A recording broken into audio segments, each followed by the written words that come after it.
Debtor T V کے programme روبرو میں ہوں آپ کا میزبان ڈاکٹر ایوب شیخ، اور میرے ساتھ آج کی نشست میں ہمارے مہمان اور نامور صحافی جناب مظہر عباس صاحب ہیں، اور ہم نے مظہر عباس صاحب سے مختلف نشستوں میں جو باتیں کی ہیں ان کے والدین سے لے کے ان کے بچپن تک، ان کے بچپن سے لے کے ان کی جو تعلیم اور تعلیمی مراحل میں مختلف اوقات میں جو واقعات ہوئے ہیں جنہوں نے پورے پاکستان کی سیاست کو، پاکستانی سماج کو ہلایا، مختلف جو پولیٹیکل اور نان پولیٹیکل جو پارٹیاں وجود میں آئیں ان کے جو اثرات ہوئے، مختلف جو ریٹائرڈ جنرلوں کے بارے میں بات ہوئی ہے، اور بہت ساری محترمہ بے نظیر بھٹو کی، وہ تو گائے بگائے مظہر عباس صاحب نے ان سے جو مختلف لوگوں سے، مختلف ریٹائرڈ جنرلوں سے، سیاستدانوں سے باتیں کی ہیں، وہ تو ہم اگلی نشستوں میں ان سے سیر حاصل گفتگو کریں گے۔ لیکن آج کی ہماری گفتگو ہے جناب مظہر عباس، جو کراچی یونیورسٹی سے فارغ التحصیل ہونے کے بعد اب صحافت میں قدم رکھ رہے ہیں۔ تو مظہر عباس السلام علیکم۔ جی وعلیکم السلام ڈاکٹر صاحب۔ بڑی مہربانی۔ اب میں چاہتا ہوں کہ صحافت جو ہے نا، آپ چاہے اس پہ 10 نشستیں رکھیں، چونکہ وہ آپ کا پروفیشن بھی ہے اور ہم سب کا پیشن بھی ہے، اور ہم چاہتے ہیں، جیسے ایک اخبار نے لکھا تھا کہ صحافت اور قومیں ترقی اور تنزلی ساتھ ساتھ کرتی ہیں، تو میں چاہتا ہوں کہ صحافت کے بارے میں آپ کا سفر کیسے شروع ہوا، وہ اگر ہمارے ناظرین کو بتائیں۔ شکریہ ڈاکٹر۔ دیکھیے، ہم نے جو پچھلی نشست پہ بات کی تھی، اور اس میں جب میں نے آپ کو بتایا تھا کہ جب PIA کا جہاز اغوا ہوا، اس کے بعد جتنے بھی بہت سے پروگریسو لڑکے تھے ان کے لیے جامعہ کراچی جانا مشکل ہو گیا تھا، یہ ساری سلسلہ چل رہا تھا، تو اس میں کوئی 8-10 مہینے لگ گئے اس سلسلے میں، جامعہ کراچی نہیں جا سکتے تھے، ایک سیمسٹر مس ہو گیا جو پھر بعد میں جا کے اس کو کمپلیٹ کیا۔ تو اسی دوران جو میرے دوسرے بھائی تھے جو اس وقت ڈان کے ایڈیٹر ہیں، ظفر، وہ جو ہے وہ ظاہر ہے ان کا بھی وہ جابز وغیرہ کا مسئلہ ہوا، تو انہوں نے پھر اسٹار سے اپنا کیریئر شروع کیا تھا۔ اسٹار ڈان اخبار کا ایوننگر تھا اس زمانے میں۔ کراچی میں شام کے اخبارات کا جو ایک بہت زیادہ وہ تھا، انگریزی کے 3 بڑے اخبار نکلتے تھے شام کے، اور شام کے اخبار کا ایک کلچر ہوتا تھا اس زمانے میں، جس میں اسٹار، ڈیلی نیوز اور لیڈر، اور اس زمانے میں جو اردو کا شام کا اخبار ہوتا تھا وہ آغاز ہوتا تھا اس زمانے میں، تو اس لیے اس اخبار کی اپنی ان اخبارات کی اپنی ایک اہمیت ہوتی تھی، اور وہ زیادہ بہت ہی لوکلائز خبریں اس میں ہوتی تھیں۔ اسٹار کا ایک اسپورٹس پیج بہت مشہور تھا، اور ظفر نے جو اپنا کیریئر شروع کیا وہ اسٹار کے اسپورٹس پیج کے ساتھ ہی کیا، اسپورٹس پہ لکھا کرتے تھے، اور اسی زمانے میں اسپورٹس کے بہت ہمارے بڑے اچھے نامور صحافی ہوتے تھے، علی کبیر صاحب، ہاکی میں خاص طور پہ انہوں نے بہت لکھا ہے، تو وہ ہوتے تھے، تو ان کے ساتھ ظفر کام کرتے تھے۔ تو میں ظاہر ہے اس وقت ایک صورتحال ایسی تھی کہ ظفر نے مجھ سے کہا کہ اگر تم کچھ نہیں کر رہے ہو تو، کیونکہ ظاہر ہے یونیورسٹی جانا بھی پرابلم تھی، تو پھر ظفر نے میری ملاقات کروائی حمید ہارون صاحب سے۔ تو حمید نے کہا کہ تم شروع کر دو اسٹار میں کام کرنا، خبریں لانا اس میں، اور لیکن جب میں یونیورسٹی میں ہی تھا تو اس زمانے میں غالباً 79-80 کا وقت تھا، کراچی سے نوائے وقت کا اجرا ہوا، تو ظاہر ہے میں نے وہ جو ہمارے بہت سے دوستوں نے جوائن کیا نوائے وقت، کیونکہ نیا نکلا تھا، جس میں یوسف خان مرحوم تھے، سرور تھے جو ایڈیٹر ہوئے ادھر کے نوائے وقت کے جب نکلا تھا، اب وہ لنڈن میں ہیں، ظفر اقبال مرحوم تھے جو اسپورٹس میں لکھتے تھے۔ تو میں نے پھر ظفر اقبال ہمارے کیونکہ کلاس فیلو بھی تھا، تو ظفر کو میں نے اسپورٹس کا ایک کالم لکھ کے، ایک آرٹیکل لکھ کے میں نے ظفر کو کہا، میں نے کہا یار اگر چھپ سکتا ہے تو چھاپ دینا۔ میں نے اپنا ہاکی اسپورٹ سے میری دلچسپی تھی تو میں نے اس پہ لکھ دیا تھا۔ اس زمانے میں ہاکی کا ورلڈ کپ ہونے والا تھا، اور پاکستان کا اس زمانے میں ہاکی میں بڑا نام ہوتا تھا،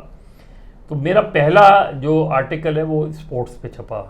اردو نوائے وقت میں، اردو کے اخبار میں۔ پھر جب میں اسٹار آ گیا تو اسی دوران پھر یہ صورتحال ہو گئی کہ یونیورسٹی جانا پاسبل ہو گیا، تو میں اسٹار میں کام کرتے ہوئے اسٹوڈنٹ کی خبریں، یونیورسٹی کی، کالجز کی خبریں وغیرہ وہ میں دے دیا کرتا تھا آ کے۔ تو ساتھ میں اپنا سیمسٹر بھی کمپلیٹ کر رہا تھا اور یہ کام بھی اسٹار کے لیے بھی میں رپورٹنگ وغیرہ کرتا تھا، اور پھر بعد میں بھی کنٹینیو کیا اس چیز کو۔ آپ خود بھی کھیلتے تھے؟ میں خود بھی کھیلتا تھا، میں کالج لیول تک کرکٹ بھی کھیلی، ہاکی بھی کھیلی اس میں، اور پھر باقاعدہ جب پاس آؤٹ کر لیا تب بھی میں ایجوکیشن رپورٹنگ میں کرتا رہا۔ ایجوکیشن رپورٹنگ سب سے پہلے کی، اور اسی زمانے میں اسٹار میں ہم نے فیفی ہارون، اسٹار میں بہت ایسے لوگ تھے جنہوں نے بہت نام کمایا، جس طرح پی پی آئی نیوز ایجنسی تھی، اس سے بہت سے لوگ نکلے جنہوں نے بعد میں بڑے اخبارات میں کام کیا۔ اسی طرح اسٹار سے ادریس بختیار صاحب ہوتے تھے، ظفر ہوتے تھے، عابد علی سید ہوتے تھے، پھر بعد میں عمران اسلم آ گئے، اپنا زہرہ یوسف، ثانیہ حسین، نجمہ بابر، نجمہ صادق، یہ سب اسٹار کی ایک بڑی ٹیم ہوا کرتی تھی۔ تو اسی میں ہم نے ایک پیج نکالا تھا اسٹار کا، کیمپس چاکنگ کے نام سے، اسٹار کا، اور اسی کے اندر ہم پورا اس میں جو اسٹوڈنٹس ایکٹیویٹیز شہر کی ہوتی تھیں، تو وہ کالج یونیورسٹیز میں کافی پاپولر ہوا اس میں، اور اسی کے اندر ایک بہت ہی اسی پیج کے اندر ایک سیکشن ہوتا تھا بلیٹن بورڈ کے نام سے، جس میں چھوٹی چھوٹی، آپ سمجھ لیں کہ پرنٹ میڈیا کا ٹک ٹاک تھا وہ۔ مظہر لائٹر اس میں بات کرنا چاہتا ہوں، تو گویا جو کچھ آپ کو مواقع کیمپس میں نہیں ملے وہ آپ نے اسٹار میں آپ کے شروع کیے۔ اس میں اور بھی ہمارے ساتھی تھے جنہوں نے لکھنا شروع کیا، میں نے مختلف لوگوں سے کہا، اس میں ایک مرتبہ ایسا ہوا کہ خبر ایسی آئی، جو اس وقت کراچی یونیورسٹی اسٹوڈنٹ یونین کے جو صدر تھے، ان کے حوالے سے تو نہیں تھی، لیکن اس وقت یونیورسٹی کے حوالے سے اسٹوڈنٹ یونین، تو اس میں پہلی مرتبہ جو مجھے تھریٹ کا سامنا کرنا پڑا، وہ ان کے یونیورسٹی کے ہی ایک اسلامی جمعیت طلباء کے اچھے کوآرڈینیٹر ہوتے تھے، کافی ہوتے تھے، ان کی ڈگری کے حوالے سے ایک خبر تھی کہ ان کی فیک ڈگری ہے اس میں۔ تو وہ جب خبر، وہ یونین کا صدر تھا؟ نہیں، یونین کے صدر نہیں تھے وہ، میں آپ کو بتا رہا ہوں تھوڑا سا، لیکن وہ یونین کے بہت، وہ اپنا جمعیت کے بہت کرتا دھرتا تھے۔ تو ایک دن میں یونیورسٹی گیا تو وہاں لڑکوں نے مجھے پکڑ لیا جمعیت کے، اور مجھے پکڑ کے سائڈ میں لے گئے، اور پھر جس طرح جو انداز ہوتا ہے اسٹوڈنٹس کا تھریٹ وغیرہ کا، تو میں نے کہا یار تم نے جو کرنا ہے وہ ضرور کرنا، تم مجھے یہ بتا دو کہ اگر میں نے تمہیں یہ بتا دیا کہ مجھے خبر کس نے دی ہے نا، تو تمہیں شرمندگی ہوگی، تو میں تمہیں اس شرمندگی سے بچانا چاہتا ہوں، بہتر ہے کہ یہ نہیں پوچھو، یہ میں صرف بتا سکتا ہوں کہ یہ خبر 100% درست ہے، اگر خبر غلط ہو تو آپ کیس کر سکتے ہیں اسٹار کے اوپر۔ تو وہ ان میں سے ایک دو لڑکے زیادہ رف ہونے لگے، تو پھر طاہر مسعود جو یونیورسٹی میں جرنلزم پڑھاتے تھے اور ایک زمانے میں اسلامی جمعیت طلباء میں ہی تھے، انہوں نے آ کے پھر مجھے ریسکیو کیا، اور انہوں نے لڑکوں کا کافی ڈانٹا واٹا اس میں۔ وہ بعد میں جب لڑکے ملے تو انہوں نے اپولوجائز یہ کہہ کے کیا کہ آپ کی خبر درست ہے، کیونکہ وہ خبر مجھے انہی کے حلقوں میں سے کسی نے دی تھی، اور ظاہر ہے اس کے ساتھ انہوں نے وہ دی تھی، لیکن وہ بہرحال وہ یہ ایکسپیرینس ہوا، تھوڑا سا ایکسپیرینس ہوا۔ تو اسٹوڈنٹ کی ایکٹیویٹیز اس میں این ایس ایف کی ہو، جمعیت کی ہو، کوریج سب کی ہوتی تھی اس میں، تو کسی کو اس طرح کی شکایت نہیں رہتی تھی۔ پھر میں کورٹ رپورٹنگ اور کرائم رپورٹنگ کی طرف چلا گیا، اور کورٹ رپورٹنگ سے میں نے بڑی خبریں نکالی ہیں، اور کورٹ رپورٹنگ اس زمانے میں بہت اچھی ہوتی تھی۔ ان میں سے ایک خبر میں نے نکالی تھی، اور اس میں ظاہر ہے میں جس طرح شروع میں نے کہا کہ جرنلزم میں آپ کے کانٹیکٹس بہت امپورٹنٹ ہوتے ہیں، تو ایک خبر کسی کورٹ کے پیشکار جو ہوتے ہیں ان کے پاس بڑی خبریں ہوتی ہیں، تو میں عام طور پہ جاتا تھا، کیونکہ جو مارننگ کے رپورٹرز ہوتے تھے ظاہر ہے ان کے لیے تو ایک سینڈیکیٹڈ وہ ہوتا تھا، سب کو خبریں شیئر کر لیتے تھے، مجھے کوئی ایکسکلوسیو نکال کے لانی ہوتی تھی۔ اب اس میں میری ججز سے بھی دوستی ہوئی، لائر سے تو دوستی رہی تھی، اس میں اور زیادہ ہوئی، اور پھر کورٹ کے پیشکار سے جس طرح پولیس میں کہتے ہیں کہ کرائم رپورٹنگ میں کہتے ہیں کہ ایس ایچ او اور اے ایس آئی سے اگر آپ کی اچھی دوستی ہے تو آپ کو بڑی خبر ملے گی.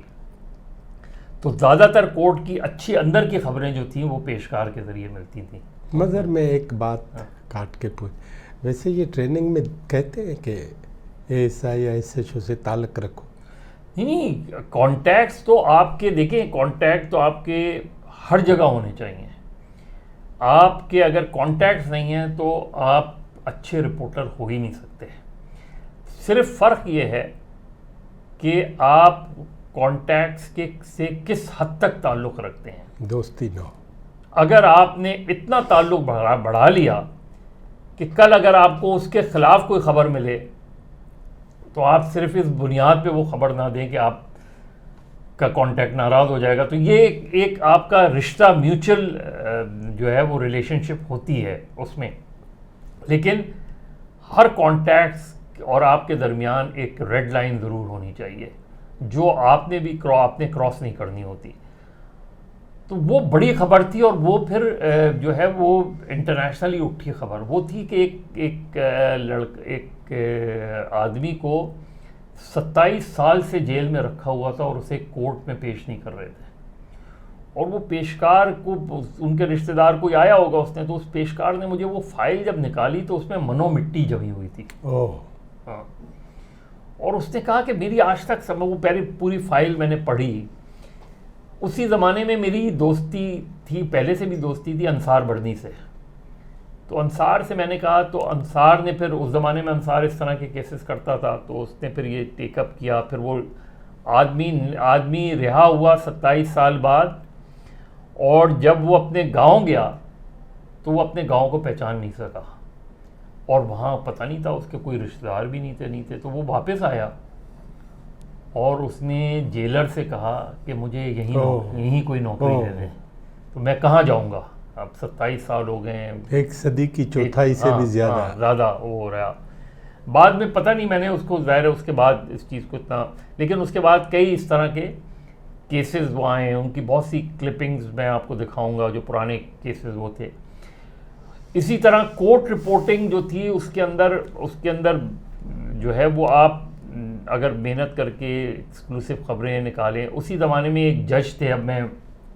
ان کا نام لینا اچھا نہیں لگتا، ہمارے دوست، بہت اچھے دوست تھے. تو انہوں نے ایک مرتبہ کہا کہ یار تم جو ہے وہ میری خبریں نہیں دیتے. تو میں نے کہا آپ کی خبریں لیٹ ہو جاتی ہیں، اب ظاہر مارننگ میں آ جاتی ہیں زیادہ تر خبریں، تو ہمیں تو ایک ایکسکلوسیو چیزیں چاہیے ہوتی ہیں. انہوں نے ویسے ہی مجھ سے کہا، انہوں نے کہا فرض کرو کسی دن فیصلہ آنے والا ہو اور میں تمہیں صبح بتا دوں کہ یہ فیصلہ آنے والا ہے. تو میں نے کہا میرے لیے تو کوئی مسئلہ نہیں ہوگا، مسئلہ یہ ہوگا فرض کریں اس دن فیصلہ اناؤنس نہیں ہوا کسی وجہ سے، تو آپ کو بھی امبیرسمنٹ ہوگی اور وہ بھی ہوگی، اور جو ہے فرض کریں فیصلہ اس سے مختلف آتا ہے. تو کہنے لگے یار کنٹیمپٹ ہوگی نا، وہ کنٹیمپٹ بھی تو میرے ہی پاس آئے گی. تو ایسی خبریں بعض اوقات انہوں نے دی. تو لیکن اس کے باوجود کیونکہ جرنلسٹک تھوڑی سی ٹریننگ تھی تو بچا کے ہم دے دیتے تھے اس طرح کی. تو ایسے کچھ ججز سے ہماری بڑی اچھی دوستی تھی جو ہمیں خبریں بھی دے دیتے تھے، اس کے علاوہ بھی جو چیزیں ہو رہی ہوتی تھیں اس میں. تو کورٹ رپورٹنگ سے بڑا سیکھا اس میں. اسی دوران بہت سے جو پرانے لائر تھے جیسے عزیز اللہ شیخ صاحب تھے جو ایک زمانے میں نیب ہوتے تھے، جنہوں نے یہ ہر کیس وغیرہ یہ سارے لڑے تھے. عزیز اللہ شیخ،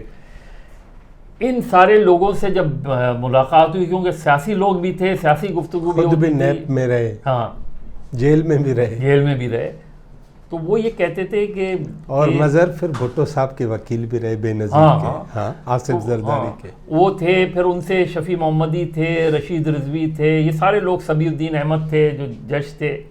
تو ان سے سب سے، تو ان میں جو یہ لوگ تھے یہ ہمیشہ مجھ سے کہا کرتے تھے، کہتے تھے اور لوگوں سے بھی ہم کہتے ہیں لیکن وہ ہمیں پتہ ہے کہ وہ کتنا ہماری بات سنیں گے، تم جو کم از کم کورٹ رپورٹر کو CRPC اور PPC کا پتہ ہونا چاہیے، آئین کا پتہ ہونا چاہیے. یہ کتابیں آپ کے پاس ضرور ہونی چاہیے اگر آپ کورٹ رپورٹنگ کر رہے ہیں، ایون اگر آپ کرائم رپورٹنگ کر رہے ہیں. اور یہ ہمیشہ آپ کو ہیلپ آؤٹ کریں گی یہ چیزیں. تو وہ اب جیسے اینٹی ٹیررزم ایکٹ ہے اس میں یہ ساری چیزیں, تو وہ یہ لوگ اس طرح کی بے شمار چیزیں تھیں. پھر ایک واقعہ ایسا بھی ہوا اسی زمانے میں کہ ایک جج تھے نبی شیر جنیجو, جام صادق کا دور. ہاں, جام صادق کا دور تھا, اور ان کا مرڈر ہوا تھا جامع کلاتھ کے پاس, بالکل لائٹ ہاؤس کے پاس, سوری جامع کلاتھ لائٹ ہاؤس کے پاس. وہ ان کی گاڑی کورٹ سے نکل رہی تھی, نکل کے جیسی مین بندر روڈ پہ آئی لال اپنا اس کے پاس لائٹ ہاؤس کے پاس, تو اردو وہاں بازار جائے گی, اردو بازار, ہاں اس سائڈ پر ہے, نہیں پیپر مارکیٹ سے جائے گا. ہاں. تو ادھر جو تھی پھر ہوا یہی کہ پھر وہ ظاہر ادھر مرڈر ہو گیا ان کا, گولی چلی, وہ تھی. بعد میں بہت عرصے بعد مجھے پھر اس وقت کے جو پولیس چیف تھے اسد اشرف ملک, تو انہوں نے بتایا کہ جب یہ ہو گیا, بہت بڑی خبر تھی جج کا مرڈر, تو اس زمانے میں پیپلز پارٹی کے لڑکوں پہ بہت کیسز وغیرہ بن رہے تھے الذوالفقار کے نام پہ. تو کہنے لگے, مجھے جام صادق کا فون آیا, اور جام صادق نے کہا کہ ایسا کر, اس نے کہا ہم نے لڑکے پکڑ لیے ہیں سر, اور کیس سالو ہو جائے گا. اس نے کہا وہ تو سالو ہوتا رہے گا, تو ایسا کر اس میں 3 الذوالفقار کے لڑکے بھی ڈال دو جو پیپلز پارٹی کے لڑکے پکڑے ہوئے ہیں, اس میں یہ الزام پیپلز پارٹی پہ ڈال دو. تو اس نے کہنے لگا میری سمجھ میں نہیں آیا, کیونکہ اس کا کوئی تعلق ہی نہیں تھا اس سے. تو میں نے ان سے یہ کہا کہ اس سے کیس خراب ہو جائے گا. تو جو جام صادق کا اپنا انداز تھا ان کے بقول, اس نے کہا کہ تجھے کیس خراب ہونے سے کیا مسئلہ ہے, وہ کیس چلتا رہے گا, سالوں چلتا رہے گا, بری ہوتے ہیں, سزا ہوتی ہے, وہ یہ کر دے تاکہ. اور پھر یہی ہوا کہ اس نے فوری طور پہ پریس کانفرنس کی تھی اس کے اسی دن یا ایک دن بعد, اور اس میں انہوں نے الذوالفقار پہ یہ کیس ڈال دیا تھا. تو اس طرح کے بے شمار کیسز ہیں. تو کورٹ رپورٹنگ, کرائم رپورٹنگ, اور پھر اس کے بعد پولیٹیکل رپورٹنگ, اور ظاہر ہے سیاست کا ایک بیک گراؤنڈ تھا, تو پولیٹیکل رپورٹنگ جو ہے, اور بے شمار واقعات. اچھا, اس سے فائدہ یہ ہوتا تھا کہ آپ نے کیونکہ کرائم رپورٹنگ بھی کی ہوئی ہے, آپ نے کورٹ رپورٹنگ بھی کی ہوئی ہے, پھر پولیٹیکل رپورٹنگ بھی اگر آپ کریں گے, تو جو واقعات کراچی میں ہوئے پچھلے 40 سالوں میں, اس کو کور کرنے میں آپ کے کانٹیکٹس ایسے بن گئے تھے کہ کیونکہ ظاہر ہے اس میں پولیٹیکل ایلیمنٹس بھی آ گئے, کرمنل ایلیمنٹس بھی آ گئے, کورٹ معاملات بھی آ گئے. تو اس چیز نے بہت ہیلپ کی. اور پھر ایک عادت تھی, جو بھی کہہ لیں آپ اس کو, یہ ارج فار نیوز تھی. تو زیادہ تر رپورٹنگ جو کی ہے وہ اسپاٹ پہ جا کے کی ہے. صدر بوم بلاسٹ ہو, مظہر میں چاہتا ہوں کہ ایک تھوڑا سا وقفہ لیں, وقفے کے بعد ہم آپ کی پولیٹیکل رپورٹنگ کے حوالے سے, اور میں آپ نے جو ابھی تک بات کی ہے ان میں سے 2 سوال پوچھنا بھی چاہتا ہوں ایک چھوٹے سے وقفے کے بعد. ناظرین, ہم ملتے ہیں, لیڈر ٹی وی دیکھیے, اور ہمارے ساتھ موجود ہیں نامور صحافی جناب مظہر عباس صاحب. وہ اپنی ماضی کے حالات و واقعات اور صحافت میں ان کا داخلہ کیسے ہوا, اور وہ صحافت انہوں نے کیا کس طرح کی, اور آج تک اسی محاذ پہ کس طرح جمے اور ڈٹے ہوئے ہیں. ہم تھوڑے وقفے کے بعد ملتے ہیں.